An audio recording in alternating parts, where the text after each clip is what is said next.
Good morning, Columbus. Thank you so much for tuning in to today's daily dose of digital Torah inspiration here at Sinai Studios, Judaism Today. You know, this book of Vayikra deals all about sacrifices, the sacrificial rites that occurred in the temple.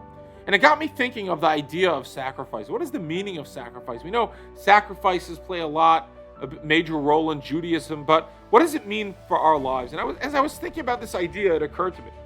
Sacrifices, we tend to think of as like this very demanding, challenging word.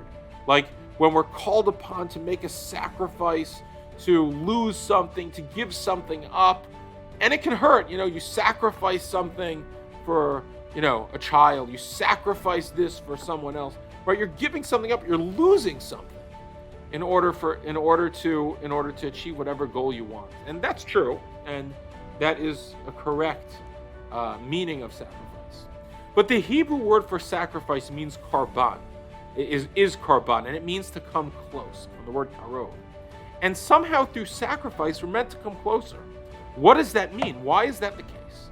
And I think the answer is when we think about sacrifice in the context of our lives, and I'm sacrificing something for a job, or I'm sacrificing something for my wife, or I'm sacrificing something for my kids, it's not just that you're giving something up. You're giving something up for a greater purpose. You're giving something up for a greater good. When you're actually coming closer to that person or that ideal or that thing which you desire by giving something up.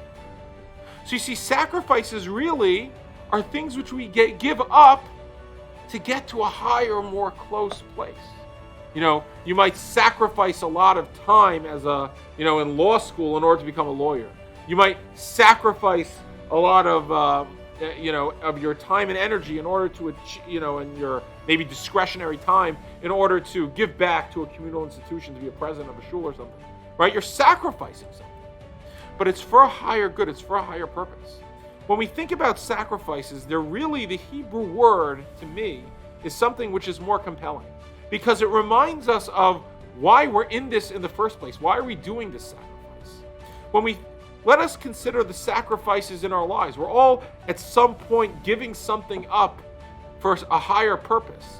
But let's not get lost. Sometimes we get bogged down or lost or, in that which we're giving up. Let's remember that there's this higher purpose involved and that sacrifices aren't necessarily this severe, drastic thing, but they could be this means of coming closer and way of getting closer. Let us consider the sacrifices which we have in our lives, the things which we're sacrificing. But let us consider them in the context of the greater good which they're meant to engender, which they embody, which is our ultimate aspiration. Because when we give something up and we're sacrificing something, it's always to come closer to our desired goal. Have a great day. I hope you enjoyed that episode of Judaism Today. If you did, please make sure to follow us on Facebook, subscribe on YouTube, or check into our podcast wherever podcasts are listened to. And we look forward to hearing from you more.